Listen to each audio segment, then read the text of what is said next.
And good evening, everyone, and welcome for another live of Soulful Chat with the School of Conscious Evolution. My name is Daniela Florio. I am a spiritual teacher, a medium, a healer, and the purpose for these lives is to bring awareness to so many of us awakening to these new energies on earth. And the most important thing that I've been called to do by my guides is to bring awareness of for self-healing. So self-healing can happen in so many ways. It goes from the basics of meditation to actually use techniques to deal with our anxieties. And, there could be aromatherapy, acupuncture, herbalism, and so on and so forth. And so tonight, my guest is Nadija Bajrami. Good evening, Nadija. Good evening, Daniela. Good evening to everybody listening to us. Delighted to be here. Thank you. I'm just like, you have been on my live a couple of times maybe, but yes. I know that since you have been with me, a lot of things, since we've met on this chat show, a lot of things have been happening at your end. You finished courses, you've done a lot of things, and you've achieved some amazing qualifications, and you are working internationally across countries, as we were just chatting back in the studio. I just wanted to say good evening, Phil, good evening, Sheila, and everyone else that is looking at us. Apologies for last minute technical issues. Apparently, my personal Facebook page didn't like my face on my poster advertising this event, and they closed my account temporarily, hoping that they will realize that there is nothing to worry about that. I would really hope so. And that there has not been any hacking or whatever. But anyways, let's come back to us. So Nadija, tell us what's been going on in the past year for you. Oh my God, I think you mentioned that really well. Loads of things. I think, it's been probably nearly a year since I was, or something like that, since I was on your live, or a couple of months. So basically, I am a trauma-focused, multi-award winning trauma-focused hypnotherapist.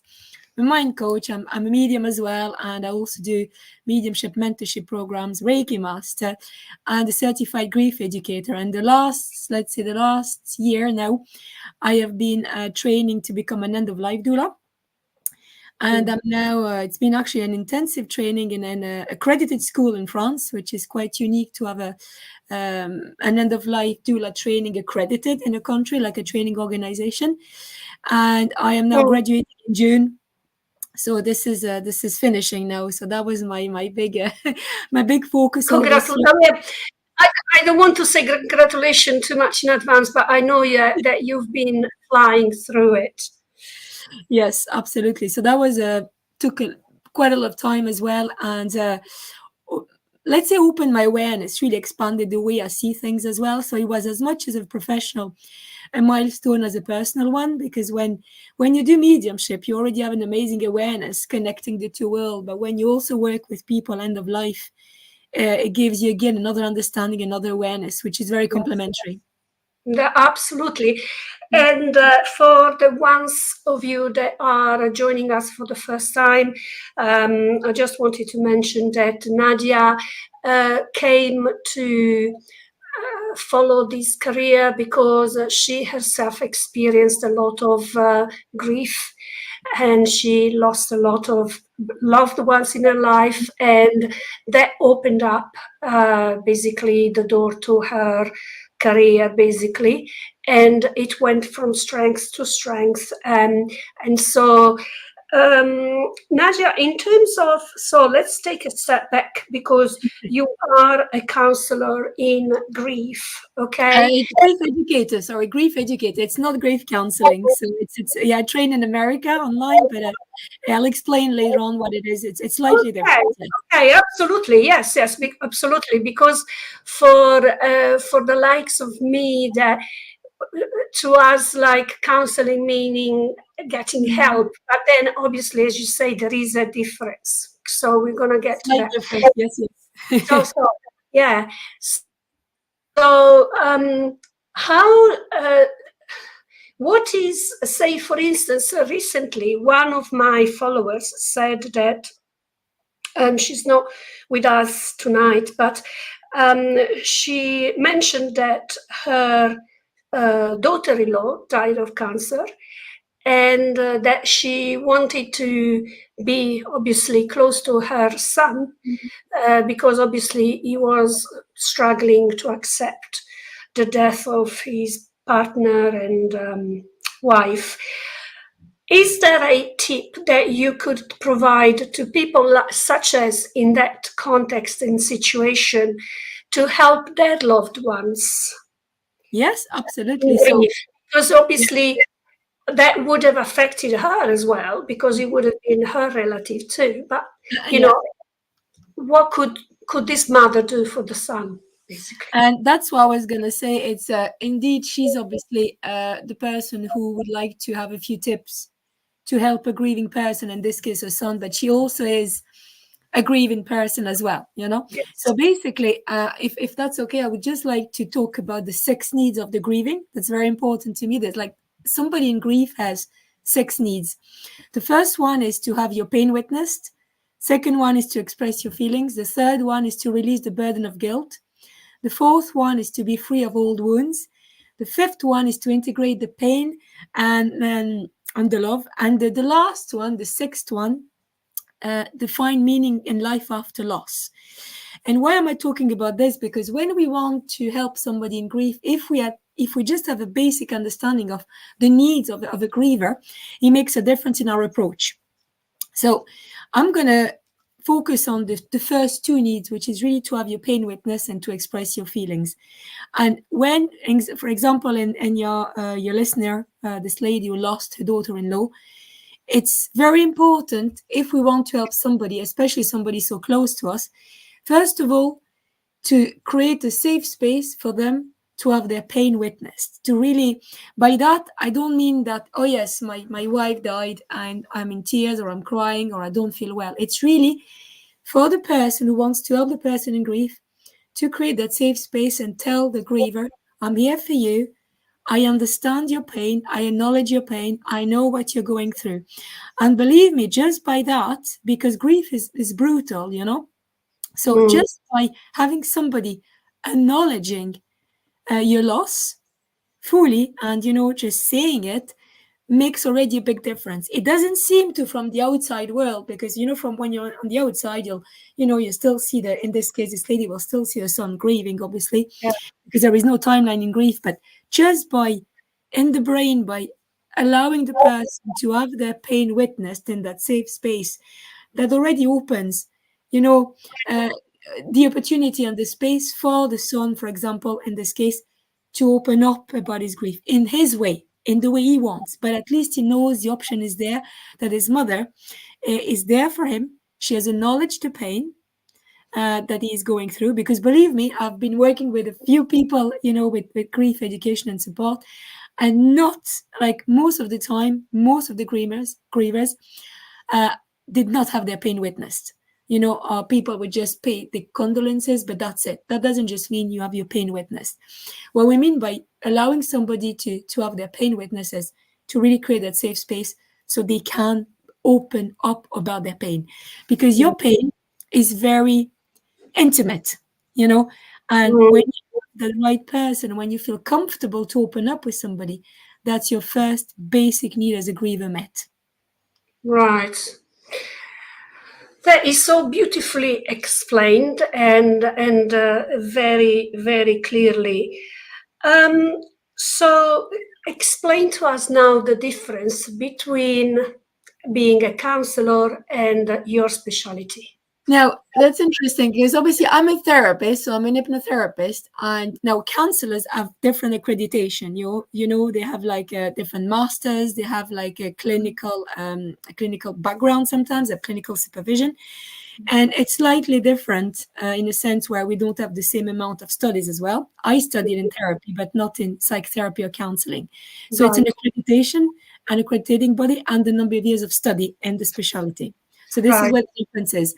Now, at the end of the day, I think you mentioned something very interesting at the beginning is that counseling or therapy, as a generic term, is about helping people. You know, therapy comes from the Greek therapeo, which is basically healing.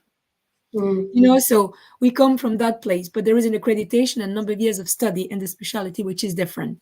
So now a grief educator, uh, the training was like nearly a year, okay?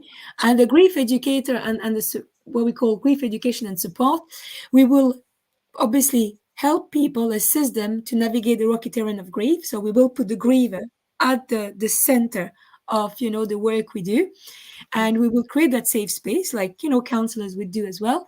But what we do as grief educators is that we're going to use some educational piece to actually educate the griever around death, grief, pain, suffering, meaning, etc. And that's a very important, I would say, difference and a very important nuance, because in the sessions I do, they're very active. It's not just my client, you know, talking and talking and talking and me listening and taking notes and helping him maybe express himself or reframe. There is a part of this, but there is a lot of activity in the sessions I will provide as a grief educator because it's very interactive. We do exercises, practical exercises. I include some yoga, grief yoga techniques as well in my sessions. I might sometimes include some light um, feet or hand or head massages. Now, I'm not a massage therapist, but in my training and in my end of life doula training, I've also trained as being able to provide some light touch massages for people in grief. So it's a very practical session. It is not just us sitting and the griever talking and then we end the session.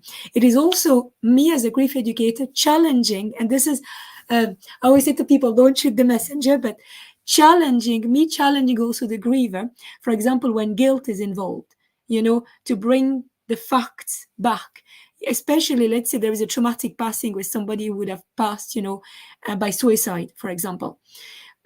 A lot of the time we have, you know, the closed one that will come with a sense of guilt, some shape or form. And it's just to debunk the myth, basically. So it's always to create and to allow that safe space for the griever to be heard and seen and witnessed, but also for me to provide some facts to bring the person back to the facts.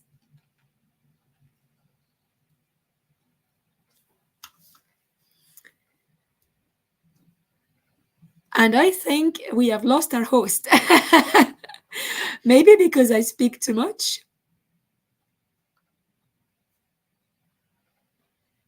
Oh, I was just saying I must be speaking too much and we lost our host. No, no, no, no, no. I apologize. No, I think there has been a something happening in the system tonight. Never mind, we'll flow with it. It's terribly interesting what you're saying, and as I was listening to you, I never would have thought that also you talked like touch and possibly massage. Uh, you know, not full on massage, but you said that it's, you Light know, touch. Yeah. yeah, light touch. And I think that that is terribly important. Again, I use this terribly to emphasize, you know, like the power that the how can I call it, the service you offer, right? Is because when we suffer enormously and we are in pain, we tend to dissociate. Absolutely. And when we dissociate, we it's as if we lose a part of ourselves, and yeah, we dissociate. So touch and massage is a wonderful way to ground someone. Absolutely. So Yeah. I understand the reason why you would be doing that, for instance, even though I, you know, wouldn't have imagined outright something like that. It's amazing. And so, um, how do you go about the training? Do you practice? Do you have to have a number of hours where you need to practice on No, cases? no, we have like some, we have our training, which is like an open lives and, classrooms, online, and we share and we speak to each other and we go to breakout rooms and, our teacher listens. And then, we have some feedback, but because it's not clinical as Ah, such, we don't have to have, supervision. So it's a full training, it's fully certified, it's recognized. okay. But you don't have clinical supervision. And this is the difference you see, as I said, with grief counseling. Counseling, yes, I understand now. Yeah. Yes, that's so, so important. And so, how do you think hypnotherapies instead could help someone grieving? Now, and that's again an interesting combination because I have a few clients, and I love because I basically have a really practical case I can speak about is I have Mm, clients who came to me for grief work, and we did grief education work, we did the massage work, and we did Reiki as well during some sessions. It's quite interesting. And hypnotherapy. So hypnotherapy basically is helping the client to enter an altered state of consciousness. And once you are in mhm, this altered state of consciousness, we, work through the subconscious mind, which is the biggest part of the brain. It rules 95% of our thoughts. So it's enormous. And for grief, what we do is to help the person to, I don't like to say make the suffering more bearable, not the pain as such, because the pain will always be there, but make the suffering more bearable by rewiring the subconscious mind and changing some programs, but also by bringing relaxation to the person through the subconscious mind, which is long lasting. And also there are different ways of, it'll be a topic for another session, but we can also help the person through hypnosis to, because it's a lot of creative, visualization, imagination through the subconscious mind. There are sessions that I use to actually help the client to connect with the loved ones. So it's not mediumship, it's not anything like that. okay. It's just to connect to the essence of the loved ones, and either, you know, talk about the love, maybe forgive, maybe express their anger, depending on the situation, all through the subconscious mind. So in this case, hypnosis for grief can be very, very, I would say, provide big relief as well. Mhm, But for hypnosis to be used in grief, I usually wait about 6 months, a bit like counselors, to use therapy.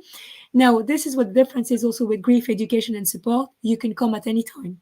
To do grief education work and support work, you can come at any time after the loss. But to do proper therapy, I would wait at least 6 months. mm. And obviously, switching back now through the various therapy, switching in between therapies and now going back to the end of life as a doula, Mhm. then as an end of life doula, you not only help the family, but the actual person that is aware that they will be passing due to illness and terminal disease. Absolutely. Yeah. So And that's that, an interesting one for really, you. Yeah. that is such an important support. So the end of life doula training I've been having is really been truly life changing and absolutely amazing. We have an amazing teacher, and the interesting thing with the end of life work as a doula is that first and foremost, we think, well, my client is the person who's dying, because obviously Mm, this is where we're here for, to provide support. But mm, if we step back a little bit, yes and no. Very, like, obviously the person that is at, in that final stage of this physical life has to mm, be, has to agree to work with an end of life doula. of They course, has have to of know course. and to agree and to be, to be okay with that. But if we just take a step back, we realize most of the time that it's the family, the first client, very often, because most of the Mm, time family will contact an end of life doula because they'll say, well, I live too far away, my father is on his own, or I can't come very often, I will need somebody to provide some relief, and I'll explain what we do as an end of life doula. But Mm, it's really, our clients are indeed the family and the person who is, in the end of life really stage. mm, And now the end of life doula is a person who provides end of life support in a holistic way and a non-medical way. So helps with emotional, spiritual, and physical relief, but in a non-medical way. Okay, right. so we're not carers, we're not doctors, we're not nurses. Now, Mm, obviously, me, because I'm a grief educator and a trained therapist, mm, I'm using those skills as well sure. in the end of life work, because when somebody is in that stage of their life, um, their family then will also need, if they Mm, want to anyway, some grief support. mm, mm. I just wanted to ask the people that are following us if you have ever heard of an end of life doula, and if you know someone that might have, like maybe family or friends or acquaintances might have used one. And so I'll leave it there for now for anyone to come in. So just what I wanted to say is, how do you find all of this evolution for yourself? Because obviously, as I mentioned at the beginning, you do what you do because you have gone through an enormous amount of grief yourself, because I know your story and I know everything that has gone through. How has all of this training helped you? And that is a very good question. Thank you for the question, because you see, I was listening to a very famous trauma therapist in the States. The internet is very well known internationally. And he was saying this yesterday on one of his podcasts. He says, well, we don't get up one morning thinking we're going to become a trauma therapist, obviously, or a trauma or a grief educator or a grief specialist. It doesn't happen just like that. But because we're going through so much and we're doing our own healing, then one day we think, well, turn our wounds into wisdom, our pain into purpose, and we can help other people. And then as we do that, as a train in grief and as a train in end of life, now let's face it, not all the modules have been very easy, because as we train, before we are able to work on people, what is the training about? Is to work on ourselves, to work on our own grief, to work on our own, a relationship around death and dying. Mm, And there has been some very painful moments, but also moments of incredible release. So I'm very grateful that I am trained in those modalities, because not only I'm able to help people going through either the end of life or the trauma or the grief side of things, but really it has definitely, really genuinely, I can say this today, hand on heart, um, helped me to, well, find meaning, exactly like my teacher David Kessler wrote in his book Finding Meaning, to mhm, find meaning to my life, really, what I want to do to help me mm, with my calling, and definitely has helped me to change my relationship with death. Because being a medium is one thing, and it's amazing, and we know there is a life after this physical life. But right. when you're going through your own grief, it doesn't always help to know it.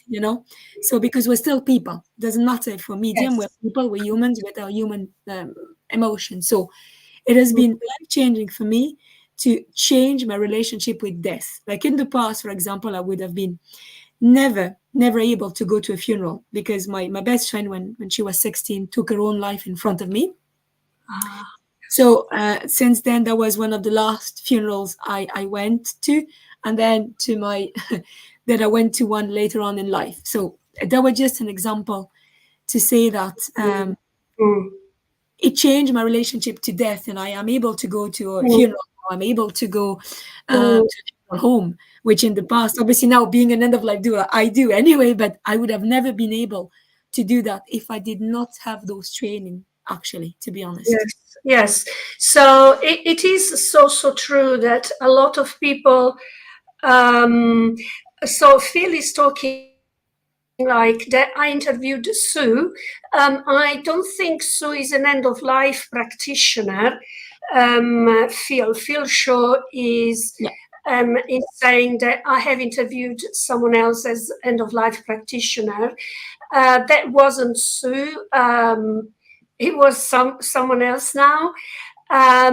Yes, it was someone else, and I need to. I've interviewed so many people. I need to now remember who the person was. Um, but what I wanted to say, um, have you ever? I don't know why it's coming to mind, and I suppose the spirit is actually with me already. Have you ever had to um, deal with the children and how children respond to, losing someone, perhaps a mother, a father, Mhm. or someone? Well, I will. The interesting thing is that I lost my dad when I was 9, so I can speak with about my own grief in that, and it's a very, it's actually an amazing question, and thank you for raising it, because as like, I'm gonna maybe go on a tangent, but there is a reason. Is overall we live in a society which is death phobic. Everything around death and dying, we have a phobia. We don't want to say it. But Right. what happens when you hear that somebody lost somebody, or like could be a pet, a person. What happens is that we say we're sorry, and that, and then we kind of lost for words. Once we've done Yes. the sorry and the condolences, the cards, we don't know what to say, because all we want to do usually, and this is why I was explaining the 60s of the grieving earlier on, all we want to do usually is just to help the person to get rid of the pain. So, like, okay, here, you're going to be okay. We're trying to put a bandage, a plaster on grief, because we don't want to see it. We don't want to see pain. We're not geared for that. We want to just, be okay. We're going to be fine. We're going to be all right, grand, like as we say in Ireland. And we're Yeah, not yeah, geared for the pain as adults anyway. Now, when it comes yeah. to, because we live in that death phobic society, when we come to children, now this it could be an easy and a complex, simple and a complex. Mm, mm, Two options you have when, and I know for me, and I love my family to bits, and I'm very grateful to have been, in the family I was raised. But when my father died, I was 9, and my mom and my brother and sister, I'm the baby of the family, so I have a big age gap with my sister and my brother. When right. he died, they sent me away on a school trip, so I was not aware that he passed. So, and they wanted to protect me. Obviously, the intention was because I Yeah, was, my dad's everything, and so they didn't want me to be sad. Or so what happened is I went on that school trip, and the teacher was very nice, extremely nice, and I was like starting to wonder what's wrong. Like, my teacher always loved me, but it was like very, very nice, extremely nice. And then when I came back from the trip, my brother collected me at the bus stop, and I remember I just looked at him and I said, "Dad died, didn't he?" And he didn't, like, he just nodded his head. And then since then, and there is a relevance to the story around your question around children, but since then I never cried. I was not able to really talk about that. I didn't want to talk about my father, and it was a very sensitive subject in my family yeah. around me, I mean, Mm, until mm, I was in my early 30s, which is 20 years later, where all those 20 years I basically had something called blocked grief. So I totally blocked it. I knew my father was dead, no problem in saying my mm, father died, but I mm. couldn't really cry. And what happened as well is I was very angry, very, very angry. It's one of the stages of grief, anger, and I think I stayed in it for 2 decades until it became out of hand, and then I knew I had to get help. And I'm talking about this because nowadays uh, we tend to, again, some people don't, but loads of people prefer not to tell kids. They prefer, like, oh, just make a story, or that is going to come back, and not, he's with the angels, and he's with the fairies, and he's going to come back. And all this is great because we want to protect children. But I think there is a middle ground of, like, being honest with your children and telling them that, Yes. dad did go, he passed, he will not come back. Mm, And make sure that you support that child, with either counseling, grief education, yourself as a parent or as a Yes. tutor or primary caregiver. But to Mm. me, telling the truth, there's been loads of talks and podcasts on this, but telling the truth, to me, in my work now, I can see it is the best way, but Mm. also telling the truth in a very um, simple way. And I'm going to explain what I mean by that. I was at a funeral a while back where a lady lost a mother. The lady had a 6-year-old child, and she was one of my clients. And I went to the funeral. So, and I heard at the funeral that, people paying the respects and saying the sorry. And at some stage, a little girl, 6 years old, she was asking, "Where is Nana? Where is Nana? Where is she?" And I remember one or two ladies telling her, "Well, your Nana was so good, really so nice and so good, that, God took her and she's with God now." So then there was all this story talking to the child and telling her that because she was good, God took her.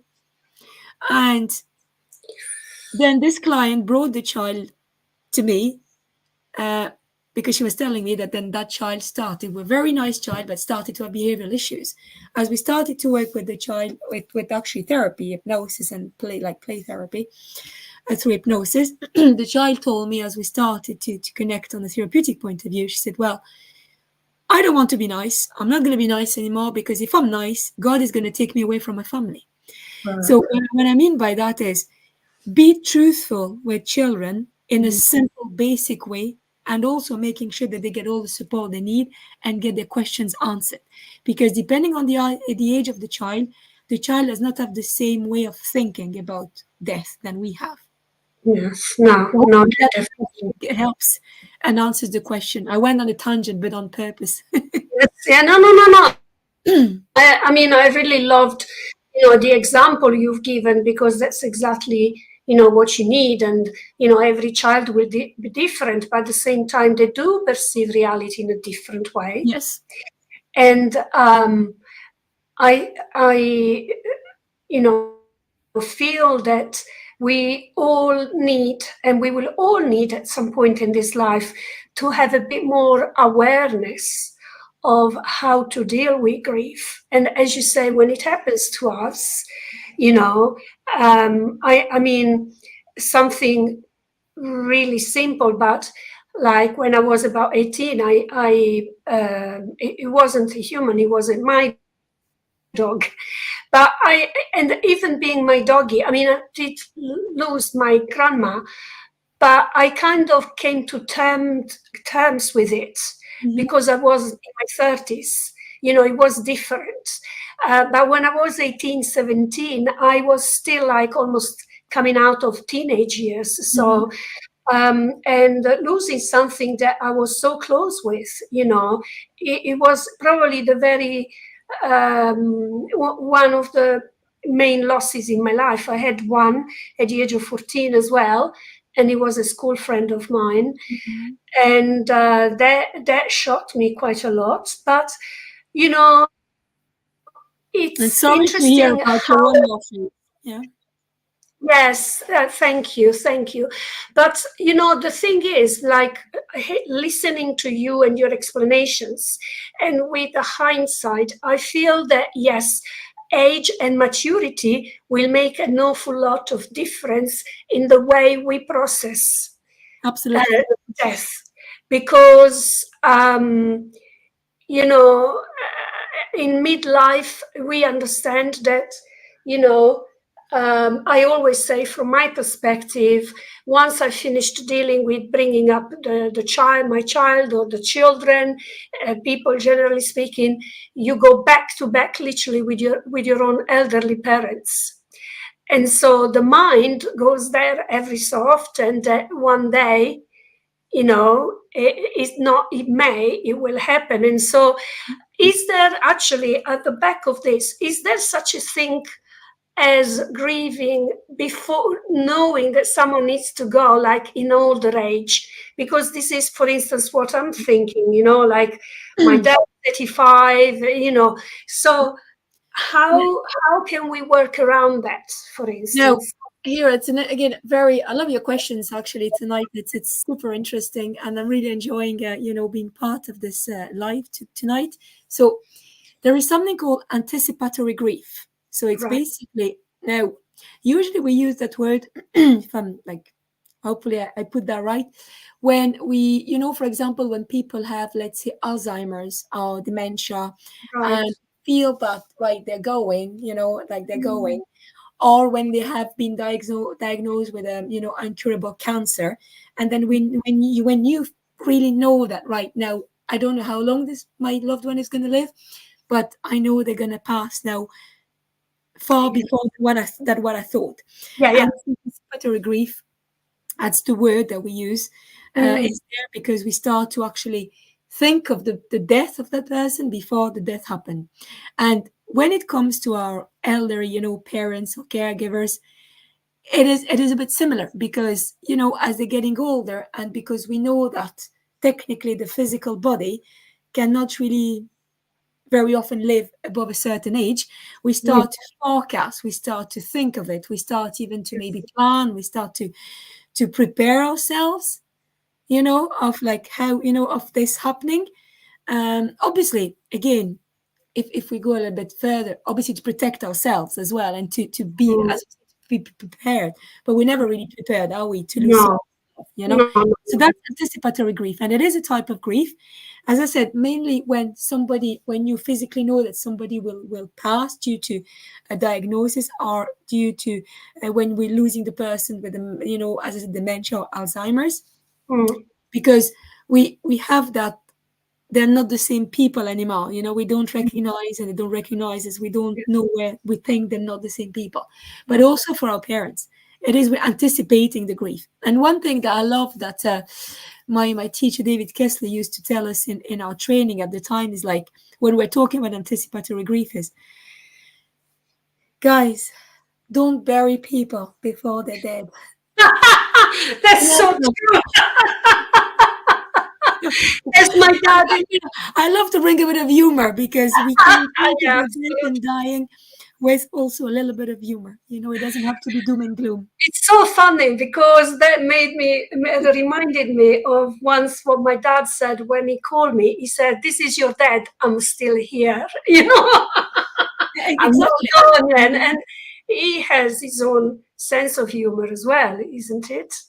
And You and, know. and it's important because when he said that to us in the class, I mean, I remember everybody was silent for a moment and then everybody laughed because again, we all have a different interpretation, but by doing this, we know like my mother is getting older as well, and it's always in my mind. It's, oh my God, if she doesn't answer the phone, I start to panic.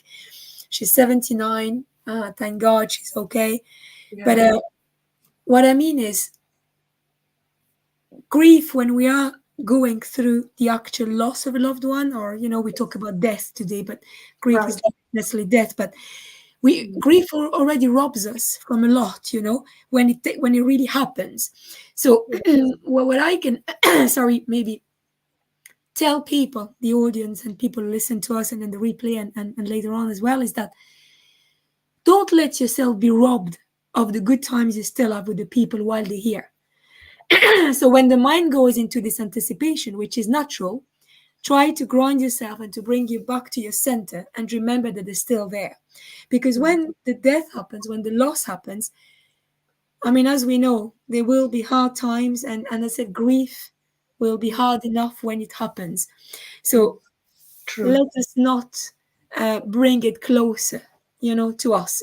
And Yeah. it's easy to say, but it can also be worked on because my mind, with all the losses I had, I have that mind of like, oh, if somebody doesn't answer, my mom doesn't answer the phone, I'm going to ring my sister, my brother, and everybody, and then she actually phones me back and she said, well, I'm just having a coffee with a friend. I'm like, oh God, but and she forgot her phone at home, but Mm. because I'm also always anticipating. But the, Yes. the advice to people, and I don't like to say advice, but maybe a bit of guidance is, Got it. as David Kessler said, don't bury people. They're Yeah. not dead yet. And Yeah. enjoy those moments as much as we can. And I think one thing we will all agree today is, and I know we will on this one, is that there is nothing more precious than time. Time is a precious commodity. Mm. So Mm. however we spend the time, we just have to make sure that we spend it wisely with the people we love. Yes. However, Of course, absolutely. Those, I feel that your words are truly wise, and I suppose that comes not only from your practice but from your personal experience as yes. well, and for having had such a wonderful teacher too. So, what are your plans now? Oh. Do you have 3 days? What happens when someone like you has this gigantic amount of knowledge and is traveling between France and Ireland and Switzerland and so on and so forth? What's happening to you now So, then? so it's interesting because I was in a podcast with our mutual friends, Judith Miller and Alice Trevorrow, a while back. Can't remember, a couple of weeks ago, Okay. and Alice said something. I was just laughing, and you reminded me of that. Is that she said, Nadia, you will never stop learning. You have this compulsion to learn. You push yourself, you push and you push yourself, and absolutely that's who I am. But now, what? Well, first of all, let me just say that all this came through spirit. Let me make this very Very clear. good. Very Uh, good.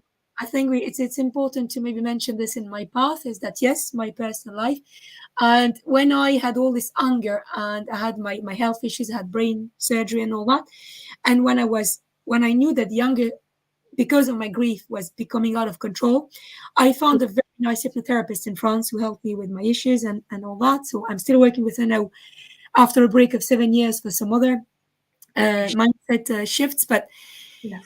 what I mean is that started, and I wanted to become a hypnotherapist and all that, and I trained into trauma.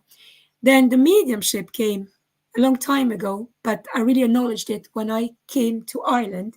And then through that, spirit genuinely showed me the path to train as a grief educator. The training, an email came in my email box out of the blue. I never heard of David Kessler before. I never heard of anything. Came out of the blue. So I trained, was amazing.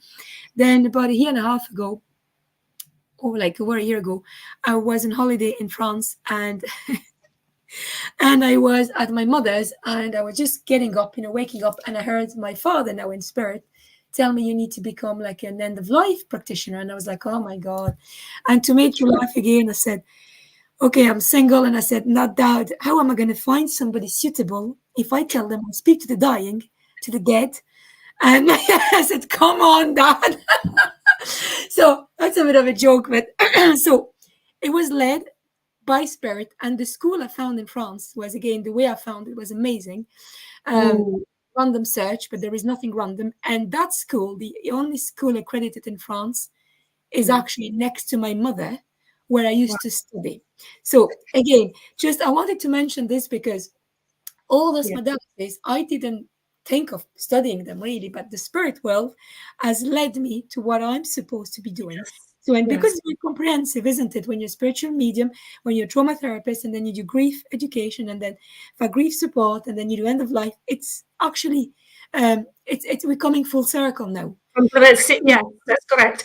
And I do remember a couple of years back, I think, when you were talking to me about this school in France, Yeah. and you were mentioning that you were seriously going to consider Hmm. doing it, and you did.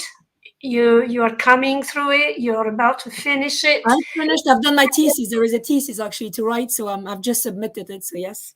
Submitted the thesis. So whoop whoop.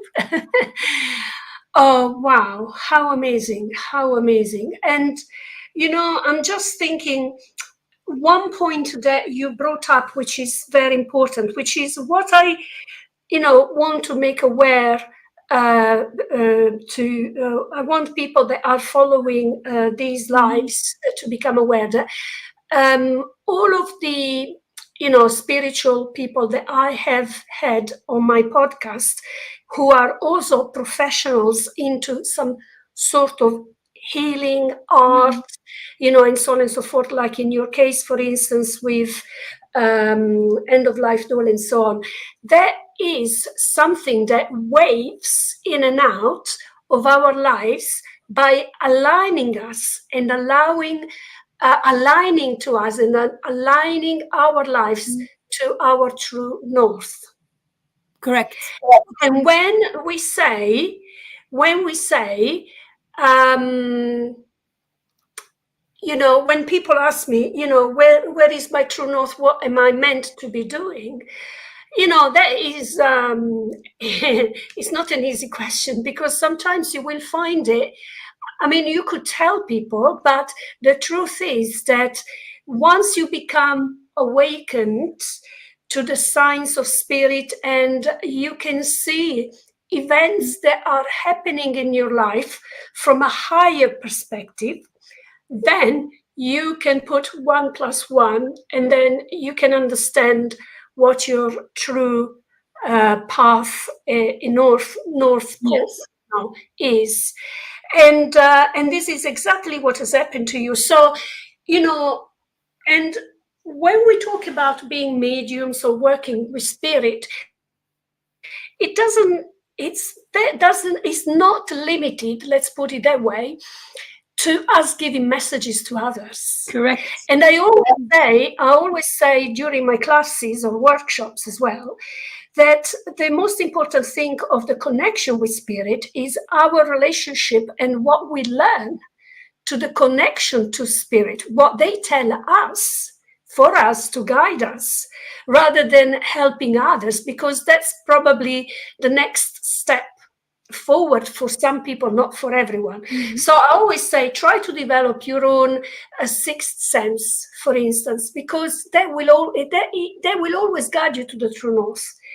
Sixth sense, you never get it wrong.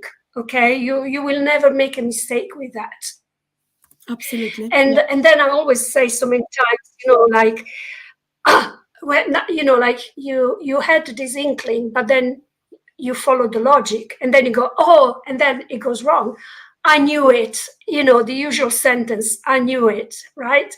But for the likes of you and I, Phil, that is following us, and other people of the likes of us, we are aware that spirit works in such a powerful way that, like, for instance, your dad has come through to you, and he's been, inspiring you and Absolutely. holding, although not here physically, but from the other plane, he's still holding your hand and show you what is your next step.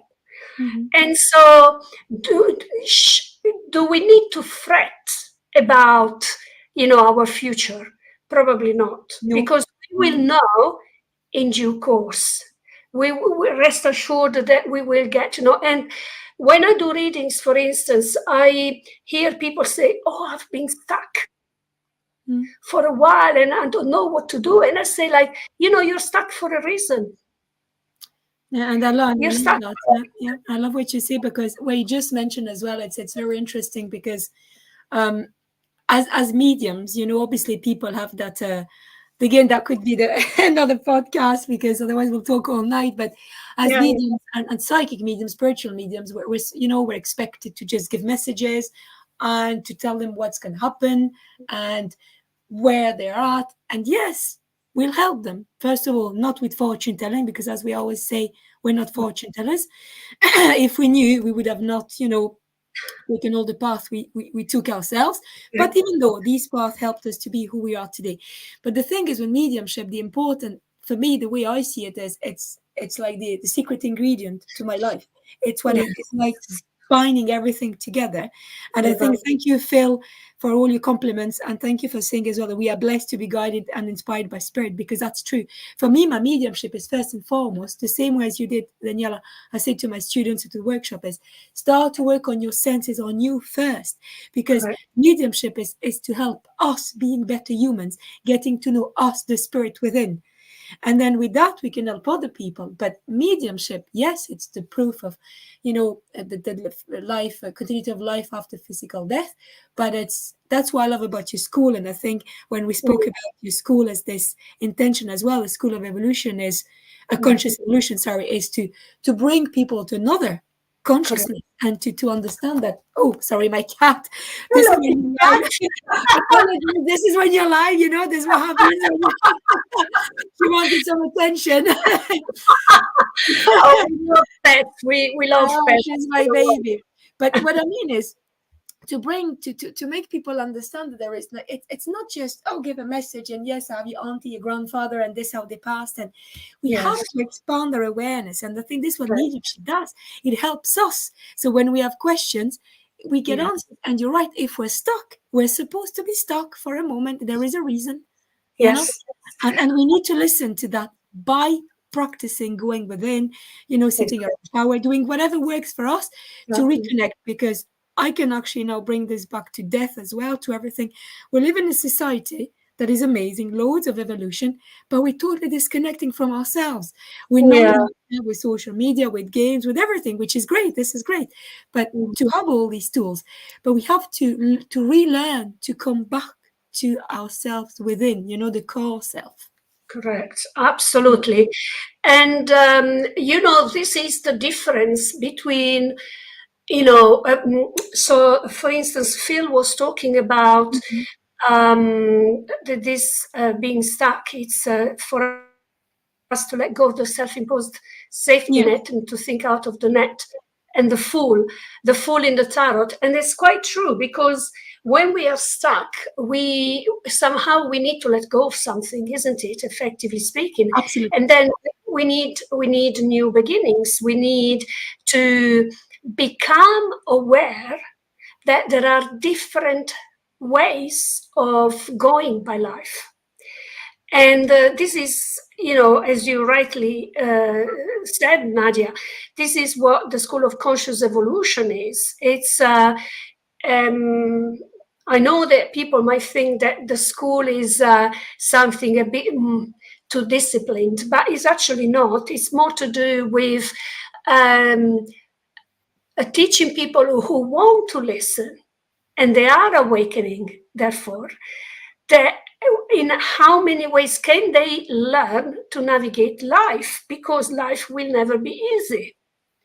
But we have an extremely wonderful tool, which is our divine uh, consciousness, which resides and sits within us. And just as you say, Nadia, if we learn to connect to our inner selves, then we do have that inner compass. And then Absolutely. I'm not saying things will become easier, but we will need to make less effort to make things happen, because they will come to us Yeah. rather than us looking. And because when we are looking for things to do, our purpose, it's as if we are a bit like swimming against, the waves, Right. Yeah, right? yeah. So yes, I just wanted to ask now if there were any questions, if anyone has any questions for us. I am aware that there are viewers that have not posted so far. So if you have any more questions, Don't be shy. Don't be shy. don't be shy. And obviously, with StreamYard, we are broadcasting from, there are always 20 seconds delay. So, yes, so sorry, I started asking you earlier on what to do next. And Yes, then that's right. And then I went into something else. So I was just thinking about, I didn't answer the question because I went on a tangent. As always, me being me. yeah, Well, next is that, well, I live in Ireland. Been living here now for a good couple of years. And I travel more and more to France and Switzerland, especially with my end of life and grief work, because they right, have the assisted dying in Switzerland. And they're like, and the end of life doulas are a bit more, let's say, common over there, and they're coming to France the same way as they're coming like in mainland, and mainland or in Europe in general. right. There's far more in the US, but because of the need in Switzerland as well, and because I come from an area in France which is very close to Geneva, I Okay, can travel back and forth at the moment, and it's also why I work mainly online. I think lots of my clients were saying, "Oh, you don't do many face to face." No, because I travel. a lot, and I've started, making contacts, expanding. As you know how business works. You kind of expand, and there's been loads of traveling back and forth between the three countries. So Right. it's and the goal, if I am being very honest, at today's date is to keep increasing my work in France and Switzerland, but also really my big goal is to bring the end of life doulas to Ireland. There are a few, of course, in Ireland, but it's really to talk to hospices, to talk to any organization, end of life palliative care units, and Mm. explain what we do. So this is I have this big educational piece in me that I'm going to strive very soon, probably next year now, to get some speaking opportunities, to educate people on what we do, that we are the middleman, the middle woman, what we call the death midwives. We are this Yes. middle person between the patient, the medical, basically, the patient, his family, and the medical staff, the healthcare people. And Yeah. as we know, overall in the world, there is a desperate need for people in healthcare, in palliative care. We don't have enough resources. So it's about educating people that we're not some lunatics coming and, bringing some weird things, or woo woo, as they call it. Mm.